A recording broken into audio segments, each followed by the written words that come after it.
Film हमारे 12 को लेकर के आज एसडीपीआई की तरफ से प्रेस कॉन्फ्रेंस बुलाई गई है। क्या इस पूरे मामले में जो हाईकोर्ट में कार्रवाई चल रही थी, एसडीपीआई के ही पिटिशनर है उसमें, तो क्या जानकारी देंगे आप इस पर? जी, एसडीपीआई की female wing women India movement ने पिटीशन डाला था हमारे 12 मूवी में जो कंट्रोवर्सी मौजूद है उसको लेकर। तो 18 तारीख को कल सुनवाई हुई, हियरिंग हुई और आज 19 तारीख को फैसला आया है। दो बेंच की जज थी, जस्टिस कोलाबा वाला है, जस्टिस पूनी वाला।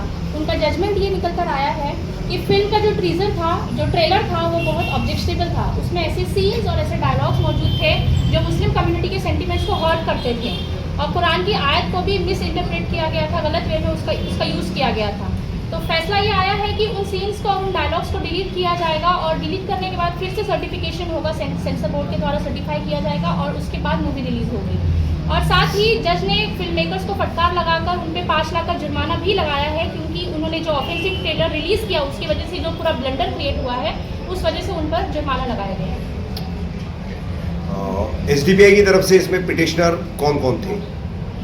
जी, पुणे की टीम से हमारे अजहर कामोली सर थे और मुमरा की टीम से वुमेन इंडिया मूवमेंट की तरफ से हम पिटिशनर थे। तो अब फिल्म के रिलीज को लेकर के हाईकोर्ट ने क्या ऑर्डर किया आपके हिसाब से? यही कि ये सीन्स को डिलीट करके सर्टिफाई किया जाएगा और फिर फ्राइडे को ये मूवी रिलीज होगी। सरफराज भाई, कानूनी लड़ाई में एसडीपीआई को जीत मिली है फिल्म हमारे 12 के खिलाफ। कोर्ट ने जो है ट्रेलर का, टीजर का सबका पहले ही संज्ञान लिया था जब वैकेशन कोर्ट चल रहा था, उस वक्त की सुनवाइयों में। आखिरकार कोर्ट ने जो है फाइन भी लगा दिया है प्रोड्यूसर्स के ऊपर और उसमें से जितने ऑब्जेक्शनेबल सीन और डायलॉग थे वो सब कट करने और म्यूट करने का ऑर्डर्स दिए। तो किस तरह से देख रहे इस कानूनी लड़ाई को और उस पर मिली जीत को? देखिए, आज भी हिंदुस्तान में कानून जिंदा है और हक की जीत होती है। जैसे पिक्चर्स के जो टीज़र आए थे, वो टीज़र पूरा ऑब्जेक्शनेबल ही थे, क्योंकि उसमें कुरान की आयत को उसमें तोड़ के बताया गया था और औरत को जो इतने मतलब उन्होंने ऑब्जेक्शनेबल डायलॉग्स रखे थे कि किसी एक भी कम्युनिटी सेंटिमेंट्स को हर्ट करता था। तो उससे जब ये टीज़र आया तो हमने पहले मुमरा पुलिस स्टेशन गए, वहाँ पे कंप्लेंट लिखा है। कंप्लेंट लिखाने के बाद उसको हमने कोर्ट का दरवाज़ा खटखटाया। हमारे अजहर साहब जो थे उन्होंने पिटीशन दाखिल किया। पिटीशन दाखिल करने के बाद हमने WM से भी पिटीशन दाखिल किया। उसके ऊपर स्टे मिला। स्टे मिलने के बाद ये पिक्चर को दूसरे दिन वापस से ऑर्डर मिला कि ये पिक्चर रिलीज होना चाहिए। एक मिनट सरफराज भाई, 2 पिटीशन आप लोगों की तरफ से गए? जी। अच्छा, दोनों फिर क्लब हुए वहाँ पर? दोनों क्लब हुए वहाँ पे। जी, कंटिन्यू कीजिए। हाँ, फिर दूसरी बेंच ने बैठा। दूसरी बेंच ने जज ने इनको सीधा क्लीन चिट दे दी कि पिक्चर में ऐसा कुछ भी नहीं है, ये आप रिलीज कर सकते हैं। लेकिन फिर बाद में हमने सुप्रीम कोर्ट का दरवाजा खटखटाया। सुप्रीम कोर्ट के दरवाजा है, सुप्रीम कोर्ट ने भी देखा कि ये टीजर ऑब्जेक्शनेबल है। सुप्रीम कोर्ट ने डायरेक्ट दिया हाई कोर्ट को ऑर्डर कि आप पिक्चर स्टडी करो, स्टडी करने के बाद ये पिक्चर को आप रिलीज करो या ना करो, वो आपके ऊपर हम छोड़े। सरफराज भाई, इसमें वैकेशन बेंच ने जी, जो सेकंड बेंच थी जी, तो उसने बोरकर साहब के बाद जो सेकंड ऑर्डर हुआ था रिलीज कर सकते हैं फिल्म, जी, तो उस वक्त जो है ये फैसला जो है कोर्ट ने बदला था अपना एक दिन पहले का ऑर्डर रिकॉल करके कि फिल्म रिलीज कर सकते हैं। तो इस पर फिर सुप्रीम कोर्ट में तुरंत कब कैसे क्या गए और किस तरह से प्रोसेस हुआ? वो हमारा पहला ऑर्डर जो मूवी पे स्टे लगा था वो 6 तारीख का था। फिर नेक्स्ट डे कॉलिंग करते हैं कि मतलब एक हमको वापस से इस पे हियरिंग रखना है। जो जज चेंज हुए थे, तो पाटिल जी करके जज थे, उन्होंने ये रखे थे। तो 7 तारीख को काफ़ी 4 घंटा 5 घंटा उस पर आर्गूमेंट भी चला और उनको ऐसा लगा कि इस पर कुछ भी नहीं है। उसमें उन्होंने सजेस्ट किया था एक 3 मेंबर की कमेटी बनाओ जिसमें एक मुस्लिम होना चाहिए। जी। तो क्या उस कमेटी की कुछ जानकारी है आपको? कौन लोग थे उसमें? मुस्लिम कौन था? हाँ, उसमें एक मुस्लिम थे, मिसेस सैयद करके थे, कोई लेडीज थे और 2 जेंट्स थे।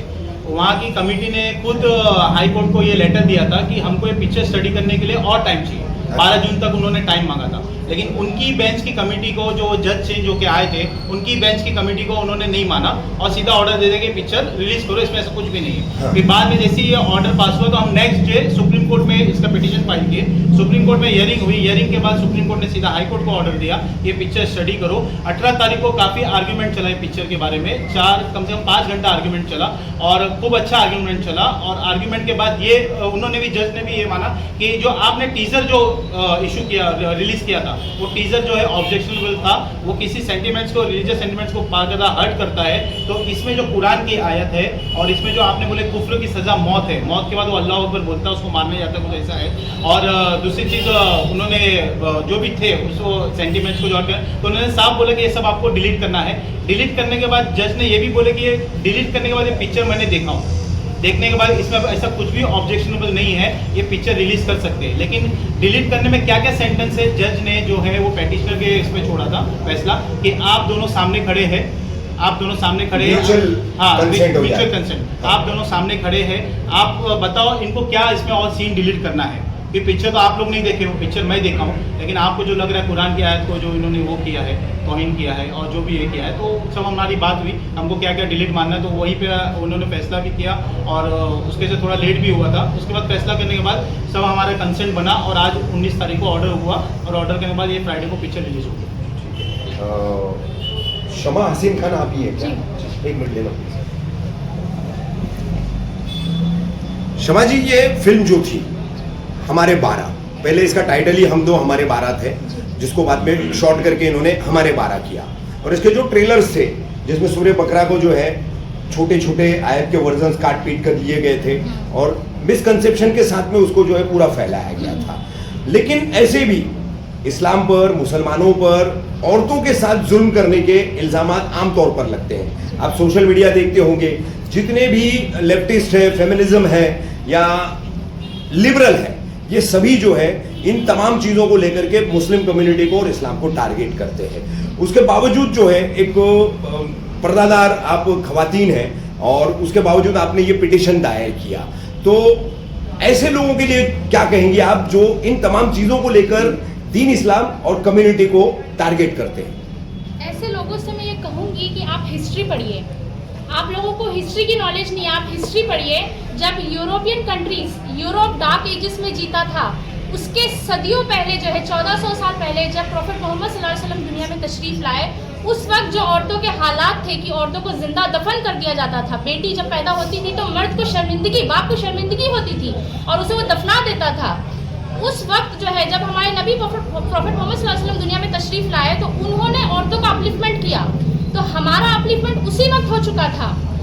हमें जब हज्जतुल वदा के वक्त जो आप सल्लल्लाहु अलैहि वसल्लम ने खुतबा दिया था, उस खुतबे में जो आज कॉन्स्टिट्यूशन में जो आज जो चीज़ें मौजूद हैं, कुछ सालों पहले, 100-150 सालों पहले जो चीज़ें बनाई गई हैं दुनिया में कि औरतों को राइट मिलना चाहिए, ये राइट उसी वक्त औरतों को दे दिए गए थे। Right to equality, right to freedom of expression, right to enjoy property, right to absolute ownership, ये सारे राइट्स उसी वक्त औरतों को दे दिए गए थे। ये मैं उन लोगों से कहूँगी जिनकी ये सोच है कि मुस्लिम सोसाइटी में औरतों को बहुत डाउन रोडेड रखा जाता है, वो लोग हिस्ट्री पढ़ें और प्रॉफेट मोहम्मद सल्लल्लाहु अलैहि वसल्लम का जो फेयरवेल सरमन है जो हज के वक्त उन्होंने दिया, उस सरमन को उठाकर पढ़ें। जो आज दुनिया के कॉन्स्टिट्यूशन में जो चीज़ें मौजूद हैं, ये उस वक्त उनके सरमन में वो सारी चीज़ें मौजूद थी। तो ये जो लेफ्टिस्ट और जो फेमिनिस्ट लोग हैं जो औरतों के हुकूक की बात करते हैं और कहते हैं कि ये जो पर्दे में रहने वाली औरतें हैं, इन्हें कोई हुकूक नहीं दिया जाता और इन पर जुल्म किया जाता है और इस्लाम इन्हें कोई अधिकार नहीं देता, इन लोगों को वो सरमन पढ़ना चाहिए। वो खुतबा जब पढ़ेंगे तब इन्हें समझ में आएगा